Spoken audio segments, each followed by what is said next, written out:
Good morning to all of you. On the continuation of Jigyasa program, today I would like to share you some interesting topic that is gene editing or genome editing. Students, why I have selected this topic for today? Because all you know that today is a International Women Day, and recently two women, Emmanuelle Charpentier and Jennifer A. Doudna, received the Nobel Prize in Chemistry for the discovery on CRISPR-Cas9. The gene editing method known as CRISPR-Cas9 has transformed molecular life science. Now, first, we need to know what is DNA.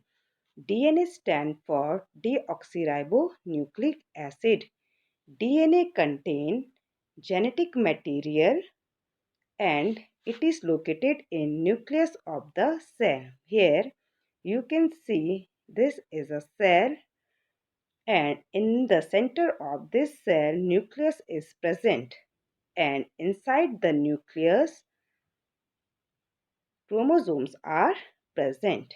Okay, DNA is a long polymer of nucleotide, and nucleotide is consist of three main components, that is nitrogenous base, pentose sugar and phosphate group. In the case of DNA, the pentose sugar is known as deoxyribose sugar and the nitrogenous bases are adenine, thymine, cytosine and guanine.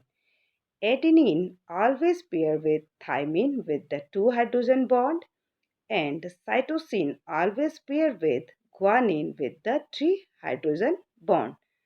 You can see also in this figure. Okay, now what is a gene? A gene is a sequence of DNA or RNA that codes for a protein. Here it is a DNA, and this particular segment of DNA is called gene, which express themselves and make a RNA, then RNA make a protein. Here it is a double helical structures of DNA. This DNA make a RNA through the process of transcription. Now, what is transcription? Transcription is a process through which genetic information of DNA is transferred to RNA by an enzyme called RNA polymerase in the presence of several other factors. Now, RNA make a protein through the process of translation. Now, what is translation? It is the process of making protein from RNA. And the whole process in molecular biology is called central dogma. Okay? Now, यहाँ पर जो है students आपको जो है कुछ figures दिख रहे हैं, जहाँ पर के आपको दिख रहा है कि ये एक स्ट्रैंड है जिसमें कि कुछ जो है आपको जो है जो नाइट्रोजनस बेसिस हैं वो आपको मेंशन किए हुए हैं। ठीक है, यहाँ पर आप देख रहे हैं कि ये थाइमीन है, ये एडेनिन है, ये एडेनिन है। इस तरीके से जो है आपको जो है नाइट्रोजनस बेसिस यहाँ पर दिख रहे हैं। वहीं दूसरी जो है फिगर में आपको दिख रहा है कि जो थायमिन जहाँ पर होना था, थायमिन की जगह पर जो है क्या आ चुका है, साइटोसिन आ गया है। तो ये क्या कहलाता है? इसको कहते हैं हम क्या, mutation. Now what is mutation? Mutation is a sudden change in a genetic material or a DNA sequence of an organism.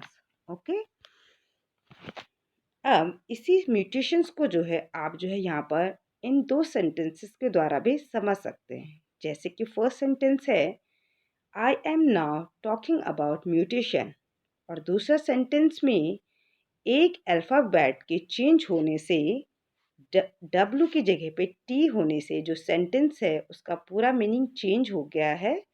अब ये सेंटेंस क्या बन गया है, I am not talking about mutation. तो जिस तरीके से इस सेंटेंस में एक अल्फ़ाबेट के चेंज होने से सेंटेंस का जो मीनिंग है वो चेंज हो गया, सेम उसी तरीके से जो है जो डीएनए सीक्वेंस होते हैं उनमें जो है एक नाइट्रोजनस बेस के चेंज होने से म्यूटेशन हो सकता है या हो जाता है। ओके, एक नाइट्रोजनस बेस की वजह से जो होने वाला जो म्यूटेशन होता है that is called point mutation. Mutation जो है एक नाइट्रोजनस बेस की वजह से हो सकता है या जो है पूरे क्रोमोसोम्स की वजह से भी म्यूटेशन हो सकता है। ओके, ना वही चीज़ आप यहाँ पर देख रहे हो कि इस एक अल्फ़ाबेट्स के चेंज होने से यहाँ पर जो है क्या हो चुका है, म्यूटेशन हो चुका है। अब जो हमारी जो नॉर्मल ब्लड सेल्स थी जो कि आरबीसी है, इसका जो स्ट्रक्चर जो कि नॉर्मल आरबीसी का स्ट्रक्चर ये इस टाइप का होता है। तो इस म्यूटेशंस की वजह से जो है क्या है, जो हमारी आरबीसी है उसका स्ट्रक्चर जो है क्या हो गया है, चेंज हो गया है। और इस जेनेटिक डिसऑर्डर को कहा जाता है सिकल सेल एनीमिया। तो इस तरीके से जो है एक नाइट्रोजनस बेस के चेंज होने से क्या हो सकता है, जेनेटिक डिसऑर्डर हो सकता है या फिर हम कह सकते हैं कि म्यूटेशन हो सकता है। अब अगर हमें जो है इस फॉल्टी जो है जीन को या इस फॉल्टी जो है डीएनए के सीक्वेंस को रिमूव करना है तो हम इसको किस तरीके से रिमूव कर सकते हैं। तो अगर हमें ये फॉल्टी जो है जीन या ये फॉल्टी जो है सीक्वेंस को रिमूव करना है तो हम इसको जो है क्या कर सकते हैं, क्रिस्पर कैस 9 की हेल्प से जो है क्या कर सकते हैं, रिमूव कर सकते हैं। Now what is CRISPR Cas 9? It is a molecular scissor. Okay, जो कि क्या करती है, डीएनए सीक्वेंस को जो है क्या करती है, कट करती है। ठीक है, या ये जो है क्या करता है, डीएनए के जो सीक्वेंस होता है इसको जो है बीच में से काट देता है। ओके, ना why the name CRISPR Cas, इसका नाम क्रिस्पर कैस 9 क्यों है? एक्चुअली में जो है एक बैक्टीरिया है जिसका नाम है स्ट्रेप्टोकोकस फायोजीन्स। तो स्ट्रेप्टोकोकस फायोजीन जो बैक्टीरिया है इसमें जो है क्या है, कुछ जो है शॉर्ट पैलिंड्रोमिक रिपीट्स होते हैं। तो फर्स्ट की जो क्रिस्पर है ये जो है इसकी जो है जो फुल फॉर्म है वो क्या है, clustered regularly interspaced short palindromic repeats. और ये जो clustered regularly interspaced short palindromic repeats हैं ये जो है इस बैक्टीरिया का जो है क्या है, इम्यून सिस्टम का पार्ट है। ठीक है, या फिर हम कह सकते हैं कि ये जो स्ट्रेप्टोकोकस फायोजीन्स बैक्टीरिया है उसका जो है इम्यून सिस्टम का जो है पार्ट है। उसके जीनोम के जो है कुछ सीक्वेंस हैं। ठीक है, और कैसे सीक्वेंस है जो कि क्या हो रहे हैं, कंटिन्यूअसली रिपीट हो रहे हैं। और कौन से रिपीट है, शॉर्ट पैलिंड्रोमिक। पैलिंड्रोमिक का मतलब हो गया स्टूडेंट कि अगर कोई वर्ड है, अगर हम उसे लेफ्ट से राइट की तरफ रीड करें या राइट से लेफ्ट की तरफ रीड करें तो वो सेम रीड हो, तो ऐसे सीक्वेंसेस को कहा जाता है पैलिंड्रोमिक। फॉर एग्जांपल, अगर जी ए जी है तो मैं उसको यहाँ से भी लेफ्ट से राइट से भी जी ए जी रीड करूँगी, और अगर मैं उसी को जो है राइट से लेफ्ट की तरह रीड करूँ तो भी मैं उसको क्या करूँगी, जी ए जी ही रीड करूँगी। या फिर जैसे मैं कह सकती हूँ कि हिंदी में आपने डालडा जो है शब्द सुना होगा, तो डालडा को अगर मैं लेफ्ट से राइट की तरफ रीड करूँ या राइट से लेफ्ट की तरफ रीड करूँ तो ये सेम ही इसको रीड किया जाता है। ठीक है, तो ऐसे जो रिपीट्स हैं वो जो है इस बैक्टीरिया में भी प्रेजेंट होते हैं। ठीक है, और ये जो है बैक्टीरिया, ये जो रिपीट्स हैं ये क्या करते हैं, इसका इम्यून सिस्टम का पार्ट है। ठीक है, जब भी कोई वायरस जो है इस बैक्टीरिया में जो है इन्फेक्शन कॉज करता है तो ये जो बैक्टीरिया है ये इन अप ये जो बैक्टीरिया है वायरस के डीएनए को जो है क्या करता है, अपने जीनोम में जो है इनकॉर्पोरेट कर देता है फॉर अ मेमोरी।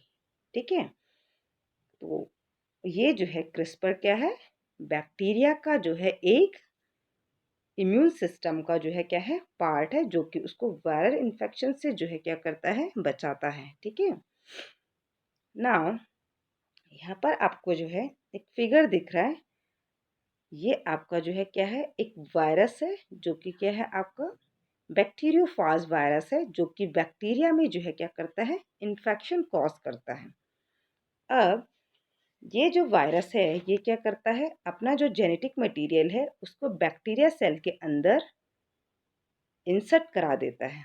ओके, और ये जो सेंटर है यहाँ पर, ये जो है क्या है, जो बैक्टीरिया है ये इसका जो है जीनोम है। तो ये जो आपका जो है रेड कलर से दिखा रखा है यहाँ पर, ये बैक्टीरिया का जीनोम है, और ये जो येलो कलर का दिखा रहा है ये है आपका जो है वायरल जीनोम।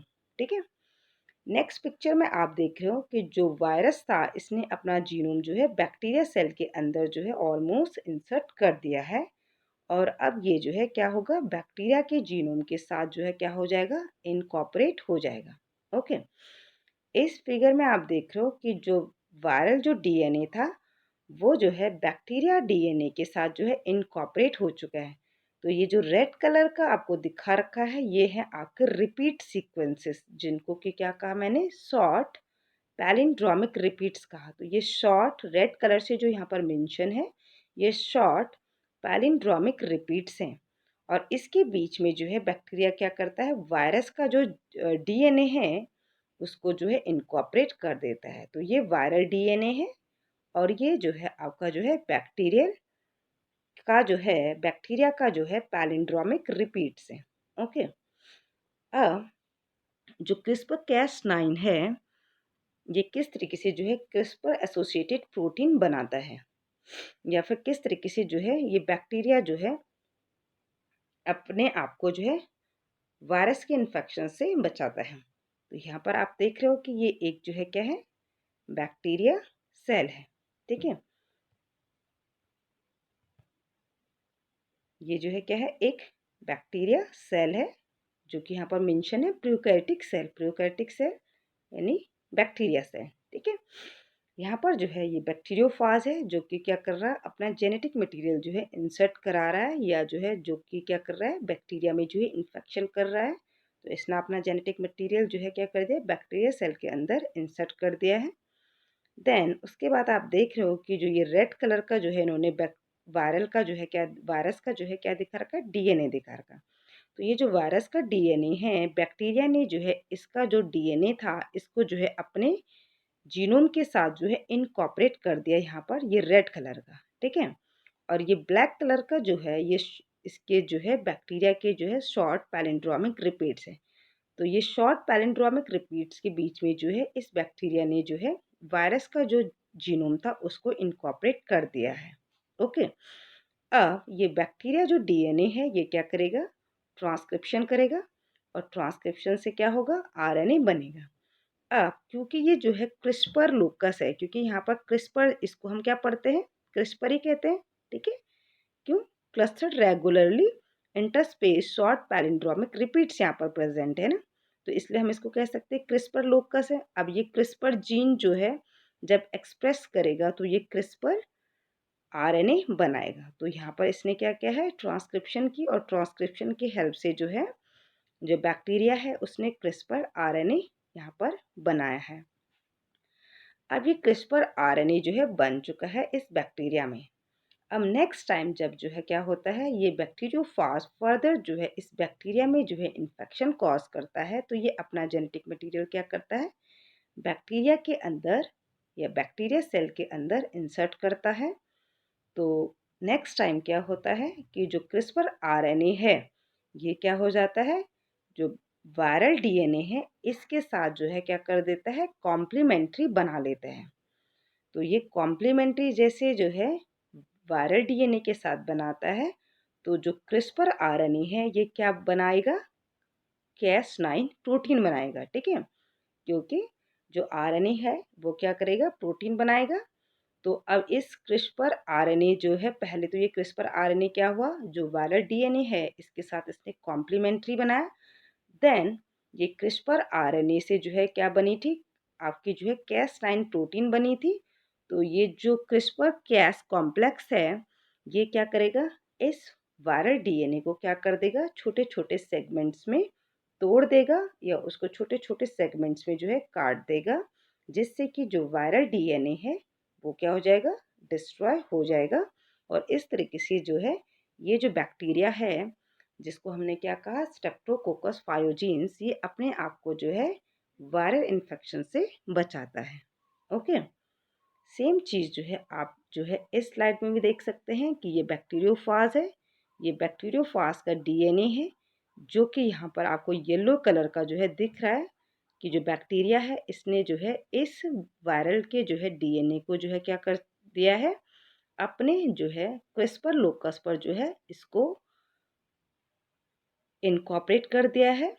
देन इसके बाद क्या होगा कि जो ये बैक्टीरिया डीएनए है इसमें ट्रांसक्रिप्शन होगा। ट्रांसक्रिप्शन से क्या होगा, जो क्रिस्पर जीन है उससे क्रिस्पर आरएनए बनेगा। और ये इस तरीके से जो है ट्रांसक्रिप्शन से जो है क्या हुआ है, आपकी प्रोसेसिंग के थ्रू जो है क्या हो चुका है, क्रिस्पर आरएनए बन चुका है। ओके, अब ये क्रिस्पर आरएनए है और ये जो है इसमें जो है ये क्रिस्पर आरएनए से जो कैस प्रोटीन बनी है वो कॉम्प्लेक्स ये बन चुका है जिसको हम कहते हैं क्या, क्रिस्पर आरएनए कॉम्प्लेक्स। अब नेक्स्ट टाइम जो है इस बैक्टीरियोफाज ने या इस वायरस ने जो है क्या किया है, इस बैक्टीरिया में फर्दर इन्फेक्शन किया तो ये जो क्रिस्पर आरएनए कॉम्प्लेक्स है ये क्या करेगा, इस वायरस के डीएनए को क्या कर देगा, कट कर देगा। और जिसकी वजह से जो है जो वायरल डीएनए है वो क्या हो जाता है, डिस्ट्रॉय हो जाएगा। और इस तरीके से जो है बैक्टीरिया जो है अपने आप को जो है वायरल इन्फेक्शन से बचा लेता है। ठीक है, यहाँ पर आप देख रहे हैं कि ये एडेप्टेशन है जहाँ पर कि जो है जो वायरल आरएनए, जो वायरल डीएनए था ये जो है बैक्टीरिया के डीएनए के साथ इनकॉर्पोरेट हुआ। देन उसके बाद ट्रांसक्रिप्शन हुआ, मतलब कि जो आपका जो है क्रिस्पर जो जीन था वो अपने आप को एक्सप्रेस करा और उसने जो है क्या बनाया, क्रिस्पर आरएनए बनाया। देन यहाँ पर जो है नेक्स्ट प्रोसेस में क्या दिखा रहा है, ये इंटरफेरेंस दिखा रहा है क्योंकि यहाँ पर जो क्रिस्पर आरएनए कॉम्प्लेक्स है इसने जो है क्या किया है, इंटरफेयर किया है। इंटरफेयर क्या किया है कि जो क्रिस्पर आरएनए है वो वायरल डीएनए के साथ जो है कॉम्प्लीमेंट्री बना देता है और इससे जो है क्या होती है, जो कैस9 प्रोटीन है वो क्या करती है, इस क्रिस्पर आरएनए प्रोटीन की हेल्प से जो है इस वायरल डीएनए को क्या कर देती है, कट कर देती है। ओके, नाउ अब जो है ये क्रिस्पर कैस जो है इसको हम जो है यूकैरियोटिक सेल्स में किस तरीके से जो है अप्लाई कर सकते हैं। तो यहाँ पर आप देख रहे हैं स्टूडेंट कि ये है आपका जीआरएनए या जिसको हम कहते हैं गाइड आरएनए। गाइड आरएनए क्या होता है कि इसमें जो है सीक्वेंस होते हैं कॉम्प्लीमेंट्री टू टारगेट डीएनए, यानी कि जो भी हमारा टारगेट डीएनए है जिसमें कि क्या है, टारगेट डीएनए क्या हो सकता है, कोई फॉल्टी एलील हो सकता है हमारा, कोई फॉल्टी जीन हो सकता है, कोई फॉल्टी डीएनए सीक्वेंस हो सकता है हमारा टारगेट डीएनए। तो हमने क्या करना है कि जो टारगेट डीएनए है उसका कॉम्प्लीमेंट्री सीक्वेंसेस बनाकर हम जो है भेजते हैं जिसको कि हम क्या कहते हैं, गाइड आरएनए कहते हैं। ठीक है, तो ये गाइड आरएनए क्या करेगा, जो हमारा कैस9 कॉम्प्लेक्स है इसके साथ जो है मिलकर जो है क्या करेगा, जो टारगेट डीएनए है उसको क्या कर देगा, जो पाम सीक्वेंसेस हैं उस पे जो है क्या कर देगा, कट कर देगा। कौन, क्रिस्पर कैस 9 जो प्रोटीन है वो जो है टारगेट आरएनए की हेल्प से जो है पाम सीक्वेंसेस में जो टारगेट डीएनए है उसको क्या कर देगा, कट कर देगा।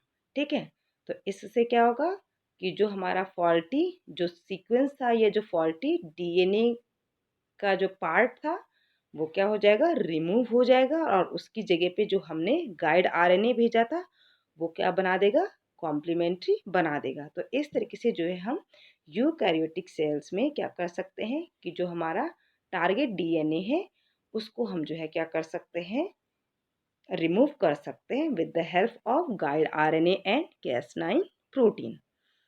यही चीज़ जो है हम दो गाइड आरएनए से भी जो है कर सकते हैं, मतलब कि अगर हमें जो है किसी डीएनए में जो है दो जगह पर जो है क्या करने हैं, फॉल्टी जीन को रिमूव करना है तो हम जो है दो गाइड आरएनए को जो है क्या कर सकते हैं की हेल्प से जो है और प्लस कैस9 प्रोटीन की हेल्प से जो है हम उस टारगेट डीएनए को जो है क्या कर सकते हैं, रिमूव कर सकते हैं। और साथ के साथ जो है वहाँ पर गाइड आरएनए और कैस9 प्रोटीन की हेल्प से जो न्यू और जो राइट जो डीएनए सीक्वेंस है उनको इनकॉर्पोरेट कर सकते हैं। ओके, नाउ सेम चीज़ यहाँ पर दिखा रखा है आपको जो है क्रिस्पर कैस9 मैकेनिज्म को। तो ये हमारा जो है टारगेट डीएनए है और ये जो ग्रीन कलर का है ये हमारा जो है गाइड आरएनए है, ठीक है। और ये जो हमारा यहाँ पर दिखा रखा है ये हमारा जो है क्या है, कैस9 प्रोटीन है, ठीक है।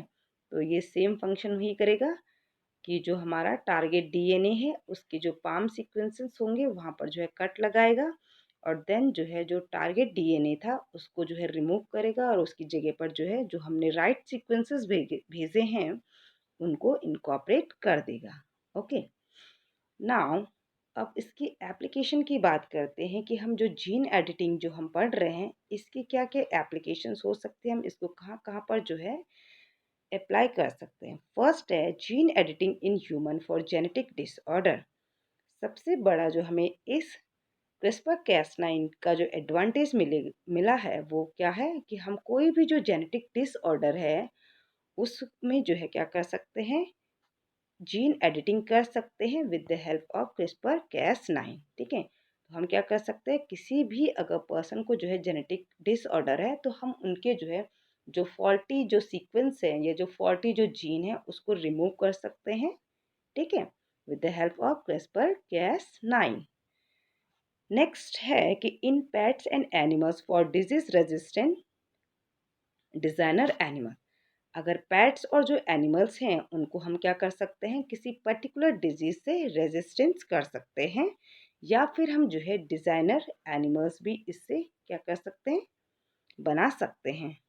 ओके, नाउ हम जो है जो क्रॉप्स हैं उनको जो है क्या कर सकते हैं, पेस्ट रेजिस्टेंस कर सकते हैं या जो है उनकी जो न्यूट्रिशनल वैल्यू है उसको जो है क्या कर सकते हैं, इनहेंस कर सकते हैं। तो जेनेटिकली जो है इंजीनियर्ड क्रॉप जो है बहुत बन चुकी हैं, जैसे कि आपने बीटी कॉटन सुना होगा, तो बीटी कॉटन, बीटी ब्रिंजल ये जो है क्या है, जेनेटिकली इंजीनियर्ड क्रॉप है जो कि क्या की गई हैं, जीन एडिटिंग के द्वारा ही जो है इनको जो है क्या किया गया है, बनाया गया है, ठीक है। इसी तरीके से जो है हम क्या कर सकते हैं, किसी भी क्रॉप की जो है क्या कर सकते हैं, जो उसकी क्वालिटी है और जो उसकी क्वांटिटी है दोनों को भी जो है क्या कर सकते हैं, इन्हेंस कर सकते हैं। या फिर हम जो है जो क्रॉप है उसको जो है हीट या फिर जो है लाइट या आपका जो है वाटर के लिए जो है उनको जो है और जो है टॉलरेबल बना सकते हैं with the help of gene editing, ठीक है। इसी तरीके से आपने जो है गोल्डन राइस जो है सुना होगा, तो जो गोल्डन राइस है ये भी जो है हमारा क्या है, जेनेटिकली इंजीनियर्ड क्रॉप है, ठीक है। तो गोल्डन राइस क्या होता है, क्योंकि इसका कलर जो है गोल्डन होता है तो इसकी वजह से जो है इसको गोल्डन राइस कहा जाता है। बट जो गोल्डन राइस है ये क्या किया गया है, ये कैसे बनाया गया है, जीन एडिटिंग के द्वारा बनाया गया है। जो गोल्डन राइस होता है इसकी जो है न्यूट्रिशनल वैल्यू बढ़ाई गई है, तो इसमें जो है क्या होता है, प्रोटीन जो है बहुत रिच अमाउंट में क्या होती है, प्रेजेंट होती है। इसी तरीके से जो है हम क्या कर सकते हैं, for targeting antibiotic resistant bacteria, हम बैक्टीरिया को जो है क्या कर सकते हैं, एंटीबायोटिक रेजिस्टेंट बना सकते हैं। तो इस तरीके से जो है हम क्या कर सकते हैं कि जो जीन एडिटिंग है इसकी हेल्प से जो है क्या कर सकते हैं, बहुत सारी चीज़ें जो है बहुत सारी जो है क्रॉप्स को जो है पेस्ट रेजिस्टेंस बना सकते हैं या फिर जो है इंसेक्ट रेजिस्टेंस बना सकते हैं, ठीक है। या फिर जो है हम अपनी क्रॉप्स को जो है डिजीज रेजिस्टेंस बना सकते हैं या फिर जो है हम उनकी जो है क्वालिटी को इन्हेंस कर सकते हैं या फिर जो है हम उनकी प्रोडक्टिविटी को भी जो है क्या कर सकते हैं, इन्हेंस कर सकते हैं by the through the gene editing. Okay, इसके अलावा जो है क्या होता है कि जीन एडिटिंग के द्वारा जो है आप अपना जो है जो प्रोडक्ट है वो भी जो है क्या कर सकते हो, बैक्टीरिया से जो है बना सकते हो, ठीक है। सपोज कोई भी जो है हमें प्रोडक्ट है, जैसे कि सपोज जो है इंसुलिन ही है, तो अगर हमें जो है अपना प्रोडक्ट बनाना है तो हम उसका जीन जो है किसी बैक्टीरिया में डालकर जो है अपने प्रोडक्ट को बना सकते हैं, ठीक है। इसी तरीके से जो है हम क्या कर सकते हैं, जो डिज़ाइनर एनिमल्स हैं उनको बना सकते हैं और इसी तरीके से जो है हम जो है डिज़ाइनर जो बेबी है उनको भी बना सकते हैं। बट जो है जो मेन पर्पस है इसका जीन एडिटिंग का वो है जेनेटिक डिसऑर्डर और क्रॉप्स को जो है पेस्ट इंसेक्ट और disease resistance banana. Okay, so thank you all for listening to my presentation.